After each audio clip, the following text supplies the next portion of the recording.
Bonjour à tous, je suis Hortense Leluc et vous écoutez Décodeur, le podcast dans lequel j'échange avec des pros de la déco. Il y a plusieurs formats d'émissions qui tournent, Stylé, Archicool, Le Club ou les rencontres comme l'épisode qui va suivre dans lequel un architecte ou un designer, une marque que vous aimez ou que vous allez découvrir, un entrepreneur ou un créatif va nous parler de sa manière de travailler, de ses produits, de son savoir-faire, sa vision, ses inspirations, bref, de l'envers du décor qu'on ne soupçonne pas toujours. Et c'est ça la force du podcast, on prend le temps, on va plus loin, on décortique, on apprend, on comprend. Il y a une forme d'intimité, de complicité et d'authenticité à laquelle je tiens beaucoup. Merci d'être si nombreux à écouter. Si vous venez de découvrir le podcast, bienvenue. N'oubliez pas de cliquer sur s'abonner pour ne pas rater les prochains épisodes. Et si mon invité vous plaît, surtout n'hésitez pas à partager l'épisode en story ou à mettre 5 étoiles. Tout ça m'aide beaucoup à me faire connaître encore plus. Bonjour à tous, je vous présente Lisa. Bonjour Lisa. Bonjour Hortense. Qui a cofondé Studio Gaia Paris avec Déborah.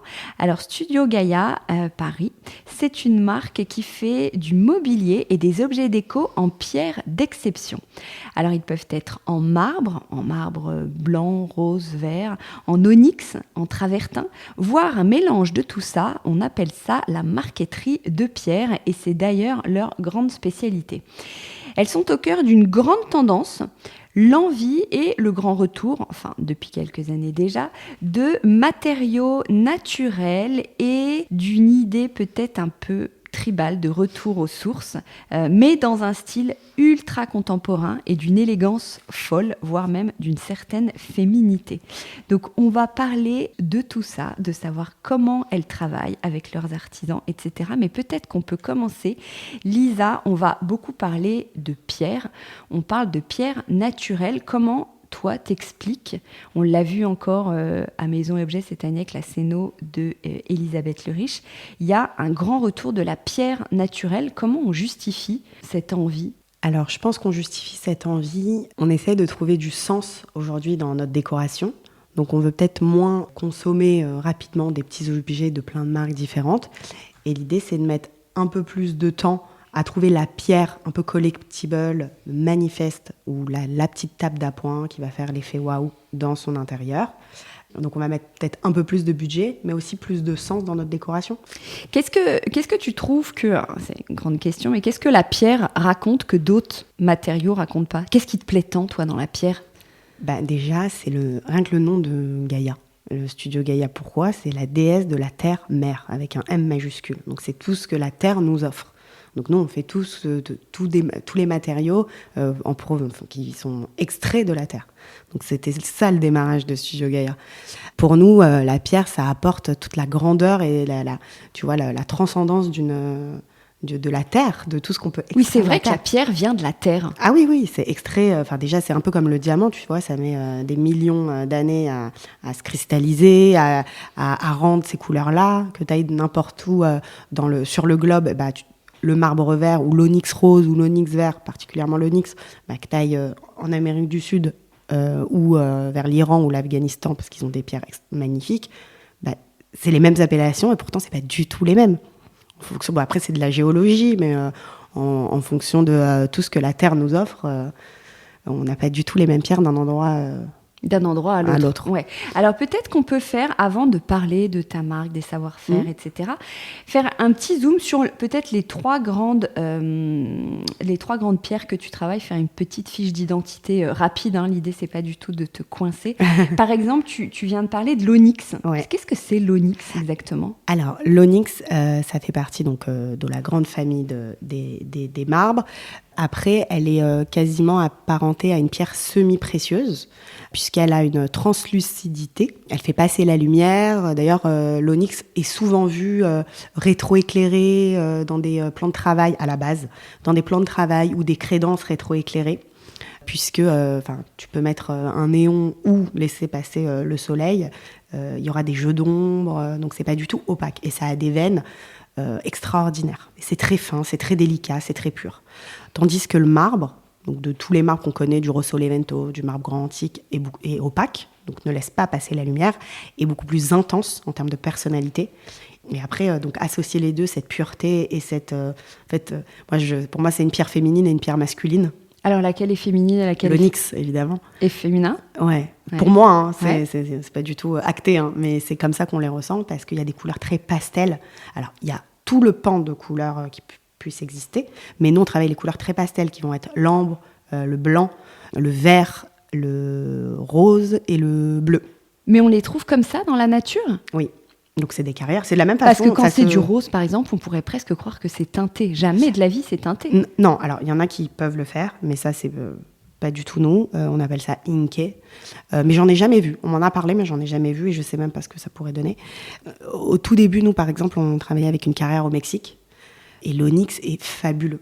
Ça veut dire que je n'ai jamais retrouvé ces onyx-là. Alors après, il y a l'onyx d'Iran, il y a l'onyx du Brésil, il y a l'onyx d'Afghanistan, d'Inde, de Chine et du Pakistan. Donc c'est pas du tout des qualités différentes, c'est juste la Terre, ce qu'elle offre de différent, en fonction d'où on se trouve sur la Terre, comme je le disais. Et par exemple, pour l'onyx rose, pour la petite histoire, quand on travaillait avec le Mexique, un jour, il nous appelle et il nous dit on n'a plus d'onyx rose parce qu'on s'est fait prendre... en otage notre carrière d'onyx rose par des gangs, donc je ne peux plus t'en fournir. Pour te dire tellement que c'est précieux. Là, on est au Mexique pour le coup, donc c'était un cartel qui leur avait pris. Ouais. Mais c'est intéressant de se dire qu'il n'y a pas un onyx. Selon où tu le trouves dans telle ou telle région, il n'aura pas le même aspect, la même... Pas du tout. On ne parle pas de finition, mais ça ne se Non, ressemblera les finitions, pas ça c'est après, c'est au forcément. moment où le travail. Je te parle même au moment brut, où on l'extrait. Pas du tout. L'onyx ambre va être plus... un côté miel d'un côté du globe et de l'autre beaucoup plus doux, plus pastel. Je le vois énormément sur l'onyx vert, qui a parfois des veines très brunes. On le voit là, tu vois, un peu camel. Bon, on ne voit pas, mais avec des veines beaucoup plus camel, alors que sur d'autres, ça va être des veines un peu plus rougeâtres. On parle beaucoup de l'albâtre. Toi, tu ne travailles pas forcément l'albâtre. Bah non, on travaille l'onyx. C'est un peu le même genre. Alors honnêtement, je ne me suis pas posée réellement sur l'albâtre. Je ne sais pas s'il y a une si grande couleur, un si grand nuancier de couleurs. Il y a ce côté de translucidité, mais on le travaille plus il me semble, en luminaire, l'albâtre. Nous, on ne le travaille pas. On travaille le marbre, l'onyx et le travertin. Et le travertin, dont on n'a pas parlé, qui est furieusement tendante pour le coup et qu'on trouve peut-être un peu plus trop facilement, un peu trop peut-être aussi, mais plus facile parce que ça se trouve plus facilement le travertin. Oui, il y en a aussi bien donc en Europe, au Portugal. Enfin après on importe les pierres, tu vois. Moi l'endroit où je fais fabriquer, c'est pas l'endroit où il y a la carrière. Puisqu'on importe du monde entier. Je me doute, mais sûr. Tu peux en trouver très facilement au Portugal, en Italie. Donc nous, on prend du travertin italien. Au Maroc, beaucoup. Le Maroc travaille énormément cette pierre. Donc aussi bien, il y a du travertin gris, du travertin rouge et du travertin beige. Et après, des nuances de beige. Ok. Comme tu l'as dit tout à l'heure, nous, on fait vraiment de la marqueterie. Donc tu verras jamais chez nous juste une colonne en travertin ou juste une colonne en onyx. C'est pas du tout l'ADN de Studio Gaïa. C'est vraiment mixer les pierres entre elles. Ouais. Pourquoi être parti là-dessus? C'était pour se différencier? C'est marketing à la base ou c'est une question Non, c'est une question vraiment d'envie. Quand on a lancé cette ligne, puisqu'à la base Studio Gaïa c'était le carreau de céramique, mais peut-être qu'on aura l'occasion d'en reparler. Quand on a lancé la ligne Stone, l'idée c'était d'avoir de la couleur, de l'association de pierres entre elles. On voulait être reconnaissable, vraiment avoir une identité sur de la rayure, parce qu'on adore la rayure. L'une de nos premières tables qui avait été choisie par Elisabeth Lauriche il y a 3 ou 4 ans maintenant, c'était une table noire et blanche à rayures. Donc on voulait vraiment travailler la rayure. Donc tu crées un effet rayure avec tes pierres. Totalement. Mais pas que, ça peut être aussi de la perforation, perforer une console en noyer et jouer avec des inserts en rond ou en octogonal d'onyx, des palets d'onyx à l'intérieur. On veut vraiment jouer sur quelque chose de fort. Ouais. Tu associes spontanément les pierres ou c'est le fruit d'une longue réflexion? Ah non, aujourd'hui, nous, on a 2 couleurs iconiques. Donc, on appelle ça la couleur Orient. Donc, c'est un dégradé de Oro Solevento, onyx blanc, marbre rose, green marble et travertin.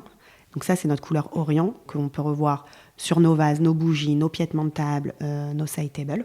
Et après, on a une autre couleur qui s'appelle la couleur antique chez nous. Donc, c'est du marbre antique, onyx blanc et avec une ligne au milieu. Donc, ça peut être de l'onyx vert, de l'onyx orange, puisque chez nous, les clients, archi ou particuliers, peuvent tout changer. Ils peuvent changer les associations de pierres entre elles. On leur donne une base qui plaît souvent. Et après, ils jouent, ah ben non, mon mari, il veut moins de rose, donc est-ce qu'on peut le remplacer par du ambre, tu vois.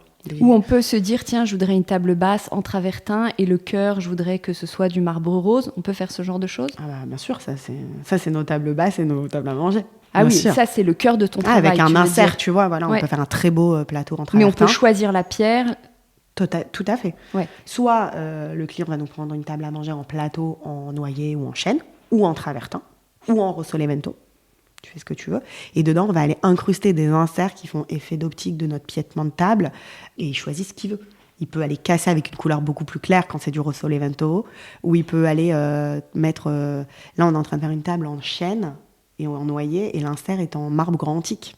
Ouais. Mais donc, du coup, tu as des collections où tu fais surtout du sur-mesure. J'imagine que tu bosses énormément avec les pros. Énormément, bien sûr, qui est le cœur de notre client. Donc, il y a énormément de B2B. Alors, il y a Studio Gaïa, à la base, c'est du mobilier sur mesure. On donne une base de collection. Donc, on a sorti cette collection qui s'appelle à géométrie variable. Donc basée sur l'octogone, les lignes graphiques, les lignes géométriques. Donc, tu peux connaître depuis 2 ans maintenant. Donc, on peut me dire, bon, bah, ça fait quand même un bout de temps. Mais en fait, non, elle est tellement... comment on dit personnalisable, déclinable en termes de dimension, en termes de pierre. Là, on est en train de c'est une table qu'on a dessinée il y a 3 ans. On est en train de la refaire en structure entièrement en chêne, mais à l'intérieur, on va mettre un disque et à l'intérieur, on va changer le piétement. Donc en fait, ça crée, grâce à chaque projet, on crée des nouveaux modèles qu'on met ou pas à notre collection. Oui, parce que parfois, coup de cœur, bah oui. Notre première table à manger, elle est venue d'une cliente qui m'a dit, bon, bah, j'adore votre table d'appoint, est-ce que vous pouvez m'en faire des pieds ? Pas de problème, go. Et donc là, on a lancé nos tables à manger et de façon totalement déclinable. En fait, on veut que quand on rentre dans un appartement, les gens disent, ah, mais attends, c'est pas le piétement Studio Gaïa ? Tu vois, très reconnaissable. Ah oui, tu travailles sur cette identité très forte. Totalement.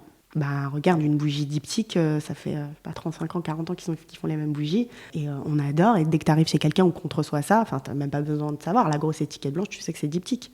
Et alors, toi, quelle est ta signature ? Comment tu veux qu'on reconnaisse Studio Gaïa ? Là, si on nous écoute... Là, tout de suite, bah, c'est l'octogone à rayures. Ouais. Qu'on a décliné en vase, en bougie. Parce qu'on a un modèle économique assez hybride. On a aussi bien le sur-mesure, mais après, la partie distribution de petits objets de décoration. Oui. Ah oui. Alors vas-y, tu peux peut-être nous expliquer là maintenant la différence. La différence, donc à la base, donc on fait du mobilier, on travaille avec les pros qui nous prescrivent sur leurs projets, qui nous mettent dans des moodboards. Le client craque ou pas, il accepte, très bien. Et là, on va jouer sur les dimensions et les différentes pierres. Donc ça, c'est à la base notre façon de travailler. Et après est venue en fait une réflexion purement business et d'envie, où on s'est rendu compte que les gens commencent à connaître Studio Gaïa, aiment, mais pas tout le monde peut se payer une table d'appoint à 3 000 €. Parce que faire de l'association de pierres entre elles, ça demande du travail. Tout est fait à la main par des artisans, donc évidemment, ça a un coût. Avec en plus des pierres, parce que l'onyx coûte beaucoup plus cher de par son essence que du marbre ou du travertin. Et donc, on s'est dit, il faut qu'on crée une collection cadeau à mettre dans les bibliothèques aussi, parce qu'on trouve qu'il y a de plus en plus de menuiseries et de bibliothèques. On voulait un peu changer du livre à souligne ou de la bougie traditionnelle Baobab, par exemple. Donc, que j'adore, parce que quand je me retrouve sur des bibliothèques face à un livre à souligne à une bougie Baobab, mais c'est une fierté. Je me dis qu'on a réussi notre pari. T'as tellement raison, c'est drôle que tu dises ça. Tu vois Ou le cadeau, par exemple, je sais pas si t'as déjà eu ça, cet effet quand tu vas chez quelqu'un et que t'as offert autre chose que des fleurs ou une bouteille de vin ou des chocolats. T'as pas ce côté un peu fier, genre j'ai trouvé un peu le cadeau sympa, je me suis pris la tête. Oui, alors moi, perso, j'ose pas du coup. Mais alors moi, perso, j'offre pas de cadeau. Dommage. Non, j'ose pas aller justement sortir, tu vois, un peu des sentiers battus. Ouais, je me dis, est-ce que ça leur plaira ? Ouais, je trouve. Ah ok, alors j'ai parlé à la mauvaise personne. Bah si, mais attends, il y a plein de monde qui nous écoute et c'est très bien de faire ça. Moi, mes clients, c'est, ah là là, tu me soulages. Vous nous avez soulagés, ça change de la bouteille de vin, ça change du bouquet de fleurs. Donc d'apporter quoi, un petit photophore comme tu fais une bougie, en pierre Voilà, une bougie. Alors qui a quand même un coût, parce qu'aujourd'hui notre bougie elle est à 180 €, mais 2 copines qui sont invitées chez une autre, ça passe tout à fait. Donc c'était pour du cadeau et aussi, voilà, pour répondre à j'aimerais tellement me payer quelque chose de chez vous, mais ça coûte 3 000 € premier prix. On a sorti les petites sœurs. Donc, tu as utilisé le mot luxe. Est-ce qu'on peut parler de mot luxe pour ta marque ou pas forcément ? Alors, le luxe, c'est assez vague. Est-ce qu'on va parler de ça Pour moi, le luxe, on peut parler par rapport à un savoir-faire. Donc oui, nos artisans ont un savoir-faire exceptionnel. Oui, le luxe, en fait, ça peut être aussi ça la peut être rareté, prix, ça peut être la rareté, la matière. les pierres, tu vois. Ouais. On n'a pas de stock, nous, sur nos produits. Mobilier. Évidemment, sur les objets cadeaux, on est obligé d'avoir du stock, mais sur le mobilier, donc en fait, tu peux mettre je parle en termes de modèles, donc c'est notre table d'appoint qui s'appelle Gisou, qui est octogonale avec des grandes rayures de couleurs. Tu peux en faire 2 ou 3, ça sera jamais les mêmes. Même s'ils viennent de la même tranche, en fonction où tu te positionnes et où tu coupes dans la tranche, ça sera tout à fait unique. Ouais. Donc luxe, ça englobe beaucoup de choses. Mais comment on explique que ce soit plus cher, par exemple, de s'offrir une belle table basse en pierre plutôt qu'une belle table basse en bois ? Mais c'est comme un bijou en diamant. Tu vois, c'est vraiment la rareté, la façon de le travailler. Un bijou en zircon ou un bijou fantaisie, ça n'aura pas le même prix. Il n'y aura pas les mêmes... oui, le même travail. Le même travail qu'un diamant de mine qui a été taillé par de l'orfèvrerie. Enfin, voilà, moi, j'apparente ça vraiment au métier du bijou parce que... Ouais.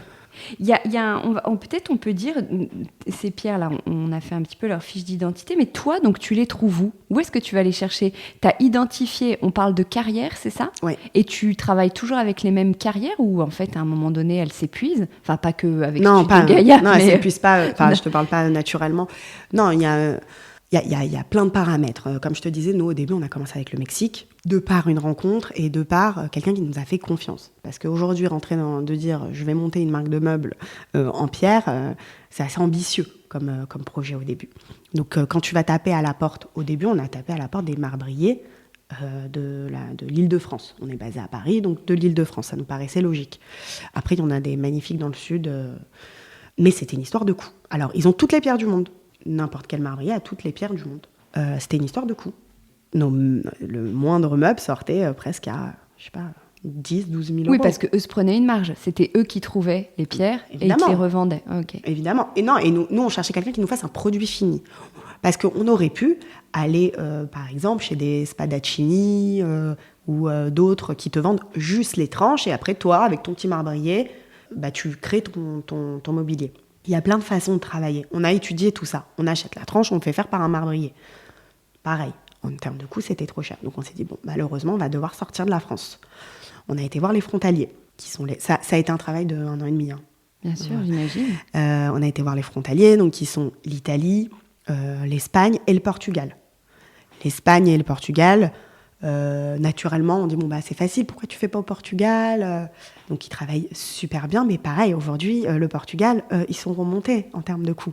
Et par contre, ils avaient une proposition beaucoup moins large en termes d'onyx. Nous, c'était vraiment la couleur. Et aussi savoir travailler. On cherchait pas quelqu'un qui savait juste travailler le marbre. On voulait quelqu'un qui sache travailler le onyx, le travertin, le bois, mais en marqueterie, donc en association pierre entre elles. Donc on se mettait beaucoup de contraintes dans notre recherche. Et faire attention au coût. Les Italiens ont très bien répondu à la demande, mais pareil, au niveau budget, on était hors de prix. Et on a été en Turquie. On a payé une première collection de prototypes. Mon mari, quand je lui ai montré, j'étais toute fière. Mais au fond de moi, je savais que c'était pas ce qu'on avait en tête. Il m'a dit « T'as braqué quelle grand-mère ?» Parce que c'est vrai qu'en fait, c'était ce qu'on avait en tête, mais c'était d'un fadasse. Tu vois, quand on pense au marbre Bordeaux, le Rosso Levento, un peu nos tables de grand-mère ou les tables vertes en marbre, c'est exactement ça. Donc tout ce qu'on voulait pas faire, parce qu'on voulait moderniser le mobilier en pierre. Donc on a dit bon, ok, on a payé des prototypes pour rien. Et là, une rencontre extraordinaire, un Iranien qui venait d'acheter des carrières au Mexique. Et il a tout de suite compris ce qu'on voulait faire. Et il a tout de suite compris la marqueterie, la couleur, la rayure, les formes géométriques, les lignes graphiques. Enfin, on s'est dit waouh. Et beaucoup de personnes nous disaient quand on allait au taper aux portes, mais non, mais c'est pas possible, il faut pas faire comme ça, faites comme si. Et à un moment, on était en train de changer notre collection, mais pour en plus satisfaire une usine. Et c'est pas ça qu'on voulait faire. Quand on a rencontré cet Iranien, c'était la Libération, mais moi, il était au Mexique. Donc c'était loin. On devait y aller, bon, on n'a pas été, parce que, pour de multiples raisons. Mais leur pierre était extrêmement belle.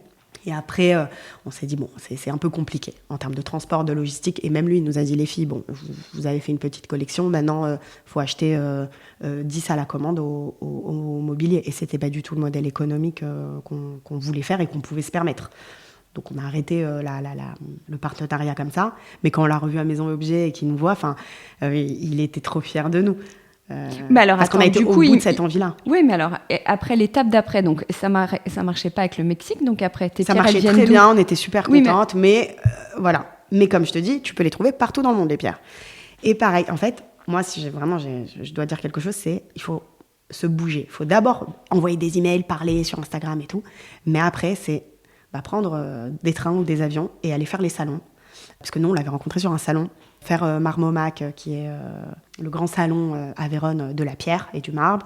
Aller, pareil, à Izmir, en Turquie, où c'est un grand salon. Enfin, il y a des places, des rendez-vous comme un Maison Objet, mais il y a des places rendez-vous de pierre. Et donc la nouvelle usine avec qui on travaille maintenant depuis 3 ans et demi, avec qui ça se passe extrêmement bien, on l'a rencontré à Milan. D'accord. Donc tu vois, donc tu as un atelier, tu dis usine, on dit oui, atelier, c'est un gros, atelier, d'accord. Je vais dire usine parce qu'on peut croire que non, atelier, t'as raison. Et donc eux, ils ont non mais c'est très bien, c'est usine au contraire, enfin c'est la vraie info. C'est-à-dire que c'est une plus grosse structure et qu'ils bossent peut-être pour d'autres clients. Ah, bien sûr. Ouais. Et donc c'est eux qui vous fournissent les pierres et les travaillent selon les dessins que tu leur fournis. En gros, aussi, il y a une contrainte dans la pierre, c'est que soit vous les travaillez en termes de tranches, qui font de 2 à 3 cm d'épaisseur, ou soit tu peux les travailler en termes de blocs. Et donc là, tu es obligé d'acheter des blocs. Et ça s'appelle tailler dans la masse. Notamment sur nos haltères, ça, c'est tailler dans la masse. C'était beaucoup plus facile avec le Mexique, puisqu'il avait ses propres carrières. Donc en fait, il extrait des blocs, et à l'intérieur, il taille dans la masse.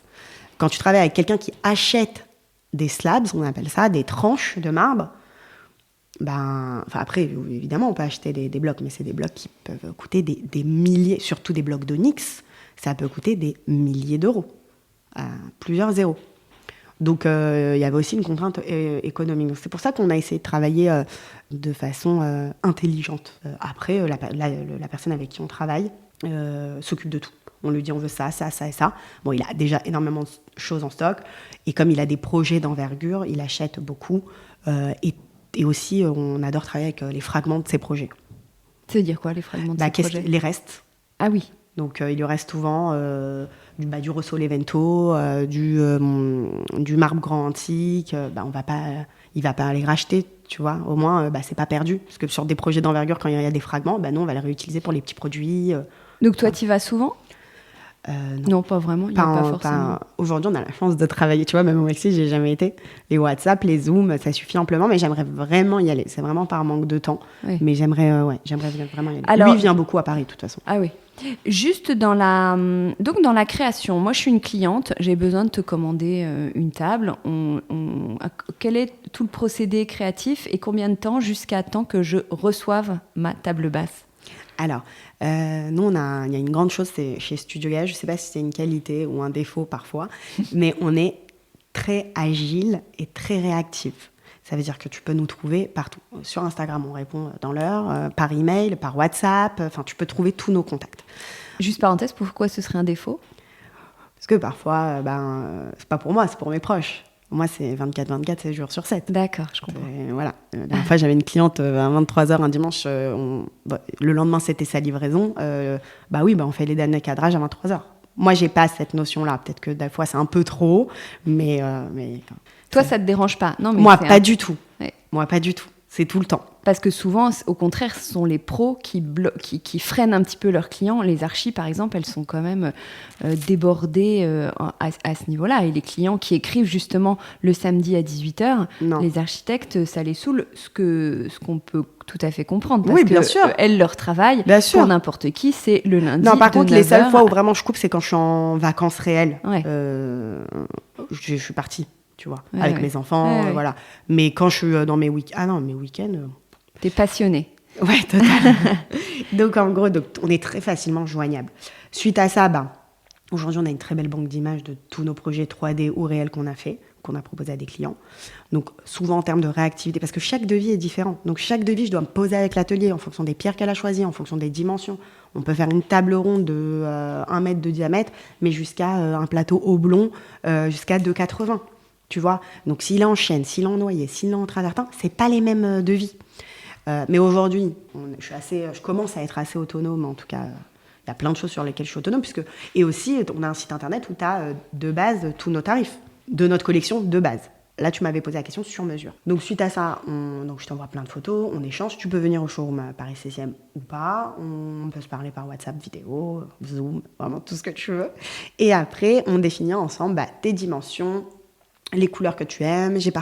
Souvent, les maris sont inclus, notamment pour une table à manger, sont inclus dans les échanges. C'est drôle cette remarque, souvent les maris sont inclus. Ouais, parce que c'est souvent la femme qui me contacte. Ah ouais ? Et j'entends souvent le mari derrière. Oui, mais dis-lui, enlève le rose. Il y a quoi à part le rose ? Oui, monsieur, bonjour. Tu vois. Ou sinon, s'ils ont une architecte, c'est l'architecte qui reprend le relais. Et après, on voit tout ensemble. Donc, je peux sortir un tarif très rapidement. Après, on coïncide parce qu'il y a les plannings d'usine. Donc, on voit avec l'atelier où on en est sur les plannings. Et normalement, on a 8 à 10 semaines de délai. 10 semaines, ça fait 2 mois et demi, grosso modo. Ouais, ok. Si on parle là, on parlait un petit peu de la création. Toi, vous êtes 2, j'ai évoqué Déborah. Comment vous vous répartissez les tâches ? Toi, justement, ton quotidien, c'est quoi ? C'est de gérer ça, la création, entre guillemets, et avec les échanges avec les fournisseurs et avec les clients ? Alors, la création sur la collection de base, elle est vraiment faite à 4 mains. Donc, vraiment, nouveaux produits qu'on va ajouter au catalogue. Ça, c'est vraiment Déborah et moi. Grosse réflexion. De toute façon, on a besoin de 2 cerveaux et on a besoin d'échanger, de se challenger. La partie B2C, Archi, je la mets dans B2C parce que j'ai souvent le client final au téléphone, même si en bas, il y a un architecte, c'est souvent avec le client que je parle. Ça, c'est souvent moi. Et donc là, oui, on va réfléchir ensemble. Donc après, j'appelle Déborah. OK, on a vu ça. Et elle ah bon, mais attention, tu te rappelles, on avait fait ça pour tel client. Bon, voilà, on est vraiment toujours dans l'échange, même si c'est pour le B2C. Déborah gère totalement la partie B2B et développement. La partie chiffres aussi, partie qui m'horripile, et elle est extrêmement importante dans une boîte. En tout cas, depuis qu'on s'est structuré. Donc, c'est cette partie-là qu'elle gère. Budget, trésorerie, taux de marge, rentabilité. Waouh. Et moi, je vais être plus là, oui, la partie... market, commercial. Mais en fait, j'aime pas nous attribuer chacune des tâches parce qu'on fait tout. Ouais. Elle et moi, aussi bien. Donc voilà. Mais en tout cas, la partie créative pure et si demain on doit prendre la décision de changer d'atelier, d'intégrer des nouvelles pierres, ça c'est à 2 cerveaux et 4 mains. Oui, bien sûr. Quel est on n'a pas parlé finalement de l'histoire de la marque. Qui a eu l'idée ? Comment c'est venu ? Tu vois, par quoi ça a commencé ? Tu dis, là, ça y est, on s'est structuré. À quoi ça ressemblait avant et comment vous êtes passé à une vraie société, je dirais. Bah oui. Je sais pas si tu te rappelles, mais quand on s'est connus, c'était mon premier maison-objet en 2022. Je sais même plus quand est-ce qu'on s'est connus, en fait. Premier maison-objet, 2022. C'est ça ? Ok. C'était uniquement du carreau de céramique. Studio Gaia. Mais oui, c'est vrai. Alors, est-ce que tu peux décrire aux auditeurs ? Parce que moi, je l'ai en tête. D'accord. Mais ce sont des cubes, des colonnes, des consoles, des bancs carrelés. Des tout petits carreaux de céramique de quoi ? De 5 par 5. 5 par 5, avec un joint en couleur. Un joint en couleur, enfin après voilà. Donc on était déjà dans des lignes graphiques, des lignes géométriques, de la personnalisation, de l'artisanat. Voilà. Donc on a quand même déjà tous les codes de Studio Gaia aujourd'hui. Parenthèse, c'est moi qui carre tout encore aujourd'hui. C'est moi qui fais tout. Tu continues ces petits meubles ? Ouais, toujours. On a juste des projets plus d'envergure, du retail, de l'hospitality, des gens qui nous font plus confiance parce que on en a vu beaucoup passer sur les réseaux. C'est une des raisons pourquoi on a un peu stoppé. Il a été beaucoup popularisé, do it yourself, tutoriel. Oui, puis maintenant il y a même plein de marques qui proposent. Exactement. Un peu. Ouais. Aussi à des prix défiant toute concurrence. Ouais. Moi, ça reste quand même de la menuiserie avec un menuisier qui est à Paris, carreaux de céramique italien et main d'œuvre, à Paris. Donc et des finitions qui sont assez. Le jeu, c'est que tout soit parfait, régulier, voilà. Donc, comment ça a commencé ? Vraiment, c'est un malentendu, en fait. C'est l'histoire d'une fille qui s'embêtait un peu pendant le confinement, qui savait carreler et qui s'est dit, bon, allez, voilà, je vais... Qui savait carreler, voilà. Excellent. Mais tu faisais quoi avant ? J'étais product manager, je suis une geek à la base. Ok. Je faisais de la strat digitale, du logiciel digital. Et alors, comment tu savais carreler ? Pourquoi tu dis je savais carreler ? Parce que je suis très manuelle. Ah, manuel, d'accord. Je sais faire d'autres choses que du développement. Donc j'avais toute cette casquette de par mon ancien travail, chef de projet, commercial, parce que c'est un peu un rôle de chef d'orchestre à 360. Donc je sais carreler. Et j'ai une amie à moi qui monte sa marque de bijoux pendant le confinement et qui me dit j'ai besoin de recevoir, parce que tu sais, à l'époque 2020-2021, on ne pouvait pas recevoir en grand nombre. Elle n'avait pas encore son showroom. Et elle me dit j'ai besoin de display. Donc cube, colonne, console. Est-ce que tu es prête à relever le défi ? Go. D'accord, donc je fais ça dans mon salon, je viens d'avoir un bébé, les produits, il faut que je nettoie tout, bon, assez sympa. Et donc elle reçoit beaucoup de monde à son showroom. Sympa, tu le dis ironiquement ? Bah oui, sympa, parce que je viens d'avoir un nourrisson, j'utilise de la colle à carreler. C'était très difficile, voilà, il faisait super beau. Donc heureusement que j'ai un balcon, donc je travaillais souvent sous le balcon, mais dès que mon nourrisson était là, même mon petit de 3 ans, il fallait que je nettoie tout pour les odeurs. Bon, c'était très complexe. Sport, ouais. Et surtout que c'est lourd. Et donc, elle reçoit beaucoup de monde. J'ai de petites demandes. Les gens commencent à être intéressés. Là, suite à ça, j'ai une autre copine qui a un gros compte Instagram. Elle loue des robes de mariée, des robes de soirée. Ça s'appelle Les Prêteuses. Elle me commande une table basse géante. Donc, d'ailleurs, je n'ai jamais refait dans cette dimension. 110 par 100. Donc, 1m10 par 1m60. Énorme comme table basse. Elle fait une photo sublime dans un magnifique salon haussmannien. Elle choisit un crème brillant avec des joints verts. Et là, ça va devenir pendant longtemps la photo un peu reconnaissable de Studio Gaïa. Et d'un coup, j'ai plein de petites demandes qui arrivent. Et donc, la première chose que je me suis dit, c'est tout ce que tu rentres, c'est pour faire du placement de produits. Ça veut dire, je contacte énormément de comptes sur Instagram pour, après, moi, m'auto-financer les cadeaux que je vais faire en placement de produits à des créatrices de contenu. Donc, il y en a 2 qui m'ont fait confiance dès le début, c'est Doris Blancpain. Je ne sais pas si tu connais, qui est dans le sud, mais bon, voilà, qui est mode et déco. Et Audrey Lombard, que j'avais contactée. Mais pourquoi tu fais ça ? Il me manque une... tu veux faire du placement de produits pour te faire connaître. C'est ça ta stratégie. Okay. Bien sûr, pour me faire connaître. Puisque c'est un produit quand même qui est assez instagrammable, avec des joints de couleurs, tu peux t'amuser. Et on sort d'un confinement. Je ne sais pas si tu te souviens, décorateur d'intérieur, architecte d'intérieur, c'est la formation qui a été le plus en reconversion professionnelle. On veut tous refaire nos intérieurs. Donc il y a un engouement. Oui, puis toi, c'était ton job aussi. Tu étais dans la stratégie digitale, donc tu attaques direct. Tu sais que ce qui marche, ça va être l'influence. Bien sûr. Tout à fait. C'est intéressant comme tout à fait. Démarrer. Démarrer, puisque en plus, je négocie en parallèle une rupture conventionnelle. Je me dis, bon, au pire, je me laisse 2 ans, je fais mon projet, j'ai des diplômes, j'ai un boulot, au pire, je reprends le chemin des entretiens. J'ai envie de laisser ma chance d'entreprendre, puisqu'il se passe quelque chose.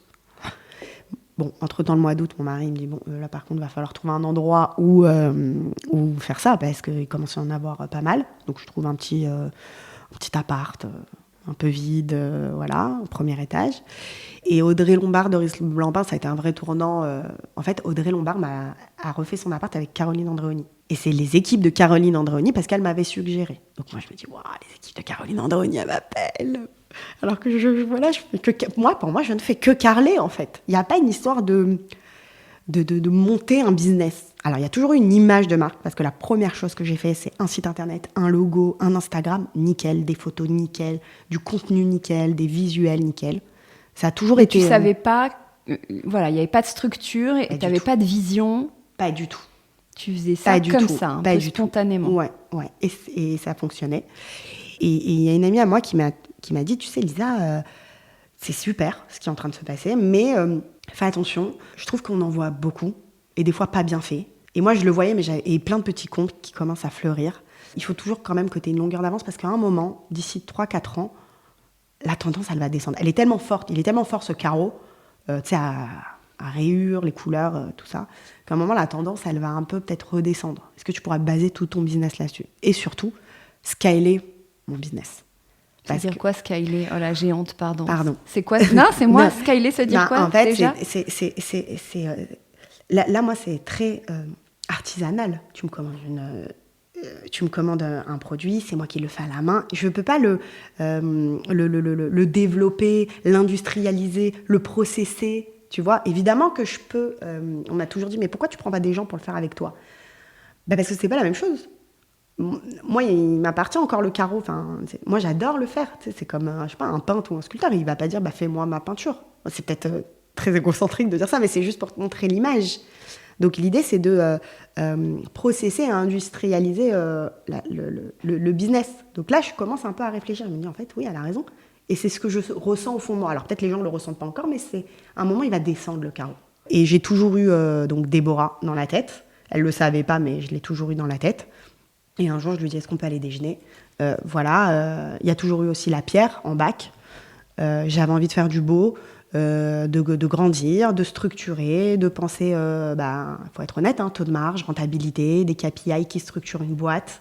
Donc voilà, donc Déborah a rejoint l'aventure pour tout ce que je n'aimais pas, mais aussi pour tout ce que j'aime chez elle, puisque c'est comme une sœur, c'est ma meilleure amie. Elle et moi, on pense pareil, mais en même temps, on n'a pas les mêmes... C'est aussi ça qui est important dans une association, d'être pareil, d'avoir peut-être la même vision, mais ne pas avoir les mêmes forces et valeurs, les valeurs ajoutées. Ouais. Et aujourd'hui, donc, est-ce que tu es contente de là où tu as amené ta marque et pour le coup, est-ce que tu as, ça y est, une vision ? Où est-ce que tu te vois, par exemple, dans 10 ans ? Où est-ce que tu as envie d'emmener ta marque ? Alors, aujourd'hui, on est contente de là où on est, mais comme on a une vision business, on aimerait toujours plus, évidemment. Donc déjà, on s'est entouré d'une personne qui est très compétente, qui s'appelle Laurence, qui a les codes du luxe, qui vient du luxe, et qui est un cadre dans son métier, et qui fait du retail. Donc, tous ces KPI et ce pilotage de chiffres, ces ajustements, c'est avec elle qu'on le fait. Aujourd'hui, quand on sort une bougie à 180 €, c'est parce que demain, on pense retailer, qui vont revendre en boutique nos petits objets déco. Nos petits objets déco. C'est pour ça que je te dis, on a un modèle assez hybride parce qu'on fait du sur-mesure, mais aussi on a cette partie de distribution qui est un total autre métier, qui est de la vraie distribution. Mais alors, tu parles des petits objets déco, mais est-ce que tes tables basses ou tes tables, on peut les retrouver dans des showrooms ou pas encore ? Oui, alors tu peux les retrouver déjà à la Galerie Paradis, qu'on adore. On adore cette curation. Je ne sais pas si tu connais, mais il faut vraiment... Moi, oui, peut-être tu peux dire aux auditeurs. Alors, c'est rue de Paradis, Paris 10e, qui a une curation extraordinaire. Tu peux te retrouver avec des fauteuils et des tables iconiques des années 70 ou des choses qui sont un peu chinées, qu'avec des nouveaux designers. Elle faisait... En fait, dans Studio Gaïa, on s'est mis beaucoup d'objectifs à atteindre. Elle faisait partie de ces checkbox à atteindre. Donc, c'est pour ça qu'on était assez fiers d'être chez eux. Ça fonctionne super bien, donc on peut voir nos tables là-bas. Après, ça va être en ligne. Donc oui, ça va être du on te contacte en ligne ou sur ou sur d'autres revendeurs en ligne. Mais mais pas français, pas français. Et c'est vraiment, ton travail est vraiment très beau. Tu parlais un peu d'entrepreneuriat. Qu'est-ce que les gens ne voient pas quand ils regardent un meuble Studio Gaïa ? Je voulais juste répondre, excuse-moi, à la question où tu te vois dans 10 ans. Pardon, bien sûr, j'enchaîne, vas-y. Non, c'est moi. C'est moi qui me suis arrêtée. C'est vrai, tu te vois où dans 10 ans, pardon ? On ne sait pas. Alors, peut-être pas 10 ans, mais 5 ans. Ouais. En gros, aujourd'hui, l'export de Studio Gaïa, ça reprend 30%. Ça représente 30%, l'export. Beaucoup aux États-Unis. Nous, on aimerait asseoir la notoriété aux États-Unis et aux Émirats. Beaucoup aussi, donc au-delà des Émirats, Koweït, Qatar, Bahreïn, et aussi développer notre réseau de retailers sur la distribution. Aujourd'hui, en France, il y a beaucoup moins de concepts un peu luxe de cadeaux, tu sais, qui diffusent du Reflection Copenhagen, les Ottomans, Inès Olympe, Mercadal, voilà. Aux États-Unis, il y en a énormément. Et donc, c'est sur ce réseau de retailers qu'on aimerait vraiment asseoir d'ici 5 ans. C'est vraiment l'export. Oui, ok, d'accord. Puisqu'on travaille aujourd'hui avec des architectes aux États-Unis, on est revendu dans des boutiques aux États-Unis, mais vraiment asseoir. Ouais. C'est notre deuxième plus gros marché aujourd'hui. Comment t'expliques d'ailleurs ? Ils sont riches. Voilà, après on peut partir sur un podcast géopolitique, économique, mais bon, l'instabilité de l'Europe, il y a plein de choses à dire, hein. Oui, c'est le pouvoir d'achat. Ouais. Donc, quelles sont les difficultés qu'on ne voit pas ? Qu'on ne voit pas ? Ouais. Qu'est-ce que tu trouves peut-être compliqué dans ton métier ? Compliqué, non, parce que tout est un challenge, donc bon, allez, voilà. Mais c'est plus suivi de production, la rareté des pierres. Donc parfois, j'ai un client qui veut cette pierre-là et entre-temps, il me dit j'en ai pas.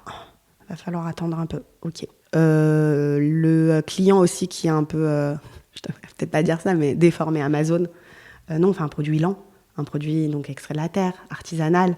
On annonce les délais qui sont de 10 semaines. Je pense que sur du sur-mesure, dans le mobilier, ça s'entend. Dès que je parle avec un client, au bout de 10 jours, ça en est où?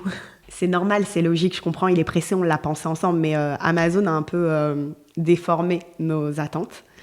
Et tout ce qui est, pour moi, le plus dur, mais ça, c'est pour ça que je le laisse à Déborah, c'est la partie logistique, transitaire, douane, paperasse, notamment parce qu'on exporte aux États-Unis. Donc ça, maintenant, on est rodé. Il faut s'entourer de bonnes personnes qui connaissent leurs experts. En fait, il faut s'entourer d'experts. On ne va pas faire le métier d'autres. À un moment, on ne peut pas tout faire. Donc, il y a des gens qui le font très bien, mais voilà, livrer aux États-Unis aujourd'hui avec les taux de douane, taxes d'import, voilà, cette partie-là. Oui, il y a tout ça à gérer. Il y a tout ça quand tu disais, oui, une grosse partie, toi, du discours là que tu voudrais défendre, même avec ta marque, c'est le côté entrepreneurial. Tu me disais, c'est vraiment une aventure. Ouais, aujourd'hui, hormis mon perso, donc mes enfants et mon mari, c'est la plus belle aventure de ma vie. C'était une aventure qui aurait dû max durer 2 ans parce que je m'étais dit, au pire, j'ai des diplômes et je repars et je faisais du carreau. Et aujourd'hui, aujourd'hui on s'est structuré, on a une vision, on a une stratégie, on s'entoure.